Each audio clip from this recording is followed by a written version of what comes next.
Hey, what is good, my friends? Traj here, back with some more No Rest for the Wicked. And if you're anything like me, you're absolutely loving this game, right? The art, the combat, the bosses, everything is so damn fun.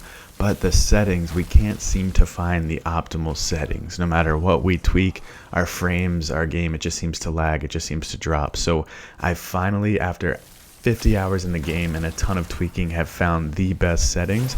We're going to be able to sit from about 120 to 160 FPS even in the Serum Crucible, which, as you know, is as hectic as it gets in this game. So if you can do over 100 FPS in the Serum Crucible, you're going to be cruising everywhere else. So let's jump right into the settings, guys. As mentioned, the key here is to get maximum FPS while still retaining the nice quality image, of course.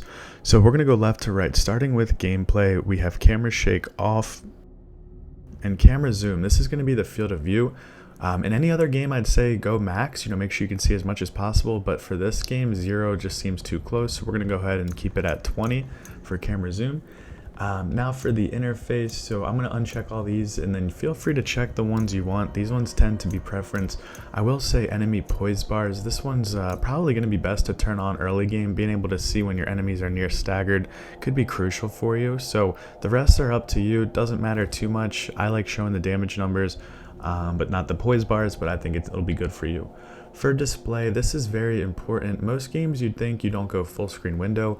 Not sure if this is because it's an early access or what, but you're definitely going to want to go full screen window on this game for max quality and FPS. VSync we're going to keep off. Frame rate cap we're going to go off. The options go all the way up to like 200. We're going to keep it off. Let your system pump out what it's able to. For brightness and contrast, this is preference. I love the colors in this game, so I bumped all these up 5%. Just makes it pop just a little bit more. But now the important stuff, so graphics. You might be tempted to go with some of the higher options, but this game cannot handle it yet. Make sure your presets are set to balanced, and make sure your render scale, you want to drop this down as well, actually down to 85. Sharpness can stay at 100. Motion blur, don't be tempted to keep this on. Make sure you turn it off for max performance. Dynamic resolution scaling, you want to have this checked off. That's also very important. In target FPS, while we have the cap off, I think the target, it's important to bring that down a bit, especially like the Serum Crucible. There's a lot going on, especially for an early access game. You can see your frames drop to like 45 for a second in the Serum Crucible. So if you're, targeting 160, whatever it may be, it's going to make it tougher. Drop that down to 90. And then the X scaling as well as the Y scaling, this is very important as well. Let's bring those down to 75 both. For the audio, this is going to be preference. For output type, home cinema tends to sound better than headphones. But that is my settings, guys. I think that'll help you kind of get the smooth image, the nice FPS that you're shooting for.